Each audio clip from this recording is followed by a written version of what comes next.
there's one thing I need you to walk away from this lesson understanding, it's this. Lighting is the game. Everything else is secondary. I don't even care what camera you're using. I don't care what lens you have. I don't care how expensive your setup is. If the light is wrong, the image is wrong. And if your light is right, you can shoot on just about anything and make it look professional. I've seen people with a phone and a window create more compelling food content than photographers with $5,000 worth of gear shooting under bad fluorescent lights. It's 80% of the equation. So let's talk about what you actually need. And the answer might surprise you because you might not need to buy anything at all. Natural light, it's free. It's beautiful, and it's available in most restaurants and bars. A window is the most powerful lighting tool you have access to right now. Direct window light gives you a soft, directional illumination that wraps around the food in a way that makes everything look appetizing. I'm not saying that to be dramatic, I'm saying it because I've done it. Some of the best food photography I've ever shot was just me in a window, that's it. The limitation with natural light is that it changes throughout the day.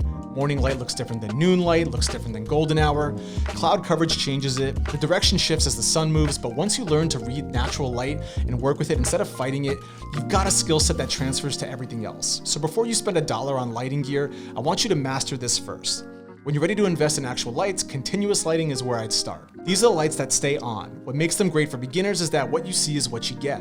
You turn it on, you point it at your subject, you look through the camera, and the image you see is the image you're going to capture. There's no guessing. You can move it around, see exactly how the shadow shifts, see exactly how highlights change, and make adjustments in real time. That feedback loop is incredibly valuable when you're learning how light works.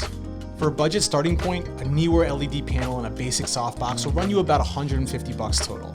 That's a legitimate working setup. It's not going to compete with a $10,000 studio rig, but it's going to teach you more about lighting than you believe possible at that price point. And the content you can create with it is absolutely good enough for client work if you know how to use it. Strobes and flashes are the next level.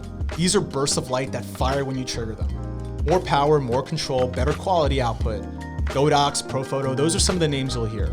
You're looking at the $500 to $2,000 plus range depending on what you go with. For food and drink work, strobes are incredible because they can freeze motion.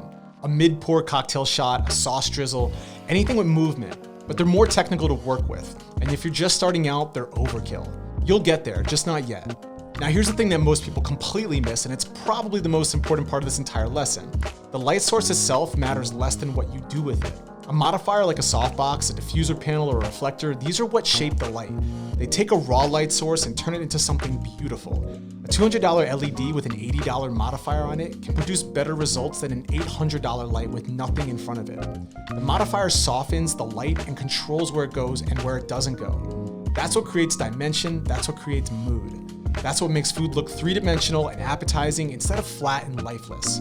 So here's my actual recommendation for where we start. Don't buy anything yet. Go find a window with good light, put a dish or a drink in front of it, shoot it, move the dish closer to the window, shoot it again, move it further away, shoot it again. Turn the dish, watch how the shadows change, watch how the highlights shift. That exercise right there will teach you more about lighting than any piece of gear you could buy today. Do that first. Understand what lighting is doing and why it looks the way it looks. Then when you're ready to buy, start with a continuous LED panel kit, that $150 to $200 range, learn to control it, learn to modify it, and build from there.